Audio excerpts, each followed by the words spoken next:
আউযু বিল্লাহি মিনাশ শাইতানির রাজীম। বিসমিল্লাহির রহমানির রহিম। আজকের এই ঐতিহাসিক আয়োজন ইউনাইটেড পিপলস বাংলাদেশ আপ বাংলাদেশের আয়োজনে উপস্থিত আপ বাংলাদেশের সম্মানিত প্রধান সিপাহ সালার, আপ বাংলাদেশের সম্মানিত কেন্দ্রীয় আহ্বায়ক, আমাদের অন্যতম রাজপথের লড়াকু সৈনিক, আমাদের সকলের প্রিয় ভাই আলী হাসান মোহাম্মদ জুনায়েদ, উপস্থিত আপ বাংলাদেশের সদস্য সচিব আরেফিন হিজবুল্লাহ সহ কেন্দ্রীয় কমিটির সদস্য, বিভিন্ন জেলা মহানগর ঢাকাস্থ বিভিন্ন থানা থেকে আগত সংগ্রামী নেতা এবং কর্মীবৃন্দ, সবাইকে বিপ্লবী শুভেচ্ছা জানিয়ে আজকে শুরু করছি। আমরা আজকে এমন একটি ঐতিহাসিক ক্ষণে উপস্থিত হয়েছি, যেই ক্ষণে আমরা বিগত বছরে, বিগত জুলাইয়ে যেই ফেসিবাদ আমাদের বাংলাদেশে বিগত 16 বছর নিজেদের সাম্রাজ্যে পরিণত করেছিল, সেই সাম্রাজ্যকে আমরা কামানের বুকে, গুলির বুকে, গুলির সামনে বুকটাকে দাঁড় করিয়ে দিয়ে আমরা ফেসিবাদকে ভারতে পালিয়ে যেতে বাধ্য করেছি। আমরা এমন একটি পরীক্ষিত জাতিতে পরিণত হয়েছি, যারা কখনো কামানের সামনে, যারা কখনো বন্দুকের নলের সামনে, কখনো দেশকে, কখনোই ফেসিবাদের কাছে, কখনো কোনো সাম্রাজ্যবাদীর কাছে ঠেলে দিতে পারে না। আমরা এই ঐতিহাসিক ক্ষণে দাঁড়িয়ে যখন আমরা এই পরীক্ষিত সৈনিক হিসেবে নিজেদেরকে প্রমাণ করে এই বিপ্লবী সরকারের কাছে আমরা ক্ষমতা হস্তান্তর করলাম, আমরা চেয়েছিলাম এই সরকার বিপ্লবী সরকার ভূমিকায় উত্তীর্ণ হয়ে এই জুলাইয়ের নিরাপত্তা নিশ্চিত করবে, এমন একটি সনদ নিশ্চিত করবে যেই সনদের মাধ্যমে বাংলাদেশ চিরতরে যেন কোনো ফেসিবাদের কবলে গ্রাস না হয়ে যায়, সেই পথ তারা রচনা করবে। আমরা দেখতে পেয়েছি এই সরকার সেই বিপ্লবী ভূমিকা পালন করতে তারা ব্যর্থ হয়েছে, এবং এমন একটি খসড়া তারা আমাদের সামনে প্রকাশ করতে যাচ্ছে। আপনারা অনেকেই দেখে থাকবেন, এমন একটি খসড়া তারা ইতিমধ্যে বিভিন্ন রাজনৈতিক দলের সামনে তারা উপস্থাপন করেছে, যেই খসড়ায় বিগত ফেসিবাদ, বিগত আওয়ামী স্বৈর শাসক যেই দুঃশাসন তারা পরিচালনা করেছিল, তার ছিটে ফোঁটা মাত্র সেই খসড়ার মধ্যে নাই। বিগত সময়ে এই স্বৈরাচার মিডিয়ার হত্যাকাণ্ড ঘটিয়েছে, শাপলা হত্যাকাণ্ড ঘটিয়েছে। আমরা দেখেছি প্রখ্যাত আলেমে দ্বীন মুফাসসিরে কুরআন মাওলানা দেলোয়ার হোসেন সাঈদীর হত্যাকাণ্ডের পরে রাজপথে কিভাবে নির্বিচারে গুলি করে ধর্মপ্রাণ মুসলমানদেরকে হত্যা করা হয়েছে। আমরা দেখেছি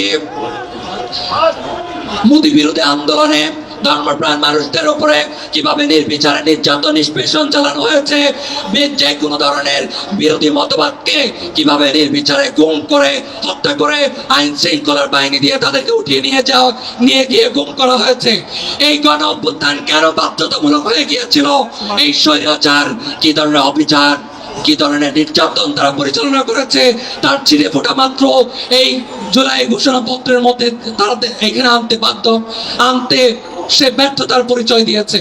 এমন একটি ঘোষণাপত্র তারা নাম কাওয়াতে দায়ী সারা ঘোষণাপত্র তারা তৈরি করেছে, যেখানে আওয়ামী লীগকে একটি সুশীল স্বৈরশাসক হিসেবে তারা প্রমাণ করার চেষ্টা চালিয়ে যাচ্ছে। আমরা দীপ্ত কণ্ঠে আজকের এই ঐতিহাসিক গণজমায়েত থেকে দাবি জানাতে চাই, জুলাই ঘোষণাপত্র এতদিন পর্যন্ত দিতে পারেননি, কাল বিলম্ব হওয়া এটা একান্তই আপনাদের ব্যর্থতা। এই ব্যর্থতা আমরা আপনাদের মাথায় ঠেকিয়ে দিয়ে আমরা আপনাদেরকে বলতে চাই, আমরা আপনাদেরকে এরকম অক্ষম, এরকম ব্যর্থ কোন সরকার হিসেবে আমরা আপনাদেরকে চাইনি। আমরা জুলাইয়ে রক্তের উপর দিয়ে প্রতিষ্ঠিত সরকারকে একটি বিপ্লবী সরকার হিসেবে চেয়েছিলাম। আমরা চেয়েছিলাম আপনারা বিপ্লবী সরকারের ভূমিকা অবতীর্ণ হয়ে শহীদ আহতদের বিচার নিশ্চিত করবেন, আওয়ামী লীগকে চিরতরে এই বাংলাদেশ থেকে নিষিদ্ধ করে এমন একটি জুলাই ঘোষণাপত্র নিশ্চিত করবেন, যেই ঘোষণাপত্রের মধ্য দিয়ে বাংলাদেশে ফেসিবাদের সূচনার যেন আর কোনো ধরনের পথ উন্মোচিত হতে না পারে। সর্বশেষ আজকের এই ঐতিহাসিক গণজমায়েত থেকে দাবি জানাতে চাই, ইউনাইটেড পিপলস বাংলাদেশ আপ বাংলাদেশ এমন কিছু নেতৃত্ব তারা তৈরি করতে চায়, যেই নেতৃত্ব বাংলাদেশে আগামী দিনের রাজনীতি তাদের হাত দিয়ে নির্মিত হবে ইনশাআল্লাহ। আমরা বাংলাদেশে এমন একটি রাজনৈতিক সুস্থ ধারা তৈরি করতে চাই যেন হচ্ছে চাঁদাবাজি, টেন্ডারবাজি, যে কোনো ধরনের কালোবাজারে অর্থ ব্যবস্থার মধ্য দিয়ে যে রাজনীতি বাংলাদেশ দেখে এসেছে তার অবসান ঘটবে ইউনাইটেড পিপলস বাংলাদেশের বাংলাদেশে এই রাজনৈতিক উদ্যোগের মধ্য দিয়ে। আমরা ইতিমধ্যে বাংলাদেশে একটি ঐতিহাসিক সূচনা ইতিমধ্যে শুরু করেছি। অর্থনৈতিক যে স্টেটমেন্ট বাংলাদেশের ইতিহাসে এই প্রথমবারের মতো করে কোনো একটি রাজনৈতিক সামাজিক উদ্যোগ তাদের রাজনৈতিক অর্থনৈতিক যে হিসাব বা বাংলাদেশের সব আপামর জনতার সামনে তারা উন্মোচন করেছে। আমরা অন্যান্য রাজনৈতিক সামাজিক প্ল্যাটফর্মকেও আপনাদেরকে আহ্বান করতে চাই যে আপনারা সুস্থ ধারায় ফিরে আসুন। আমরা দেখতে চাই যে আপনাদের এই অর্থ বাজারের মধ্য দিয়ে আপনারা কাদের রাজনীতি করছেন। আপনারা কি আসলে বাংলাদেশের নাগরিকদের রাজনীতি করছেন নাকি কোনো বিদেশি এজেন্ডা বাস্তবায়ন করছেন?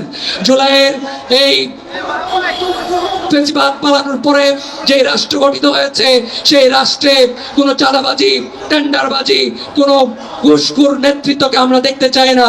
আমরা দেখেছি জুলাইকেও বিক্রি করে 10 লাখ 50 লাখ বিভিন্নভাবে টাকা দাবি করে আওয়ামী লীগের নেতৃত্বের কাছ থেকে বিভিন্ন সমন্বয়করা বিভিন্ন দলের কাছে আশ্রয় নিয়ে তারা এই জুলাইকে বিক্রি করার ষড়যন্ত্রে লিপ্ত হয়েছে। আমরা তাদেরকে ধিক্কার জানাই যারা জুলাইয়ের সমন্বয় পরিচয়ে চাঁদাবাজি করছেন। শহীদ এবং আহতরা এই জন্য এই আপনাদের চাঁদাবাজির জন্য তাদের এই রক্ত, এই জীবন বিলিয়ে দেয়নি। আমরা ইউনাইটেড পিপলস বাংলাদেশ এই দৃঢ় প্রত্যয় ব্যক্ত করে আমার আলোচনা শেষ করতে চাই। আমরা বেঁচে থাকতে এই জুলাইয়ের শক্তি ইউনাইটেড পিপলস বাংলাদেশ বাংলাদেশ বেঁচে থাকতে কোনো চাঁদাবাজি, টেন্ডারবাজির রাজনীতি বাংলাদেশে হতে দেবে না ইনশাআল্লাহ। সবাইকে সেই বিপ্লবী পদযাত্রায় দৃঢ়পদে দর্শের সহিত সুন্দর রাজনীতি নির্মাণের এই সংগ্রামে থাকার দৃঢ় আহ্বান জানিয়ে আমি আমার কথা শেষ করছি। ইনকিলাব জিন্দাবাদ, বাংলাদেশ জিন্দাবাদ।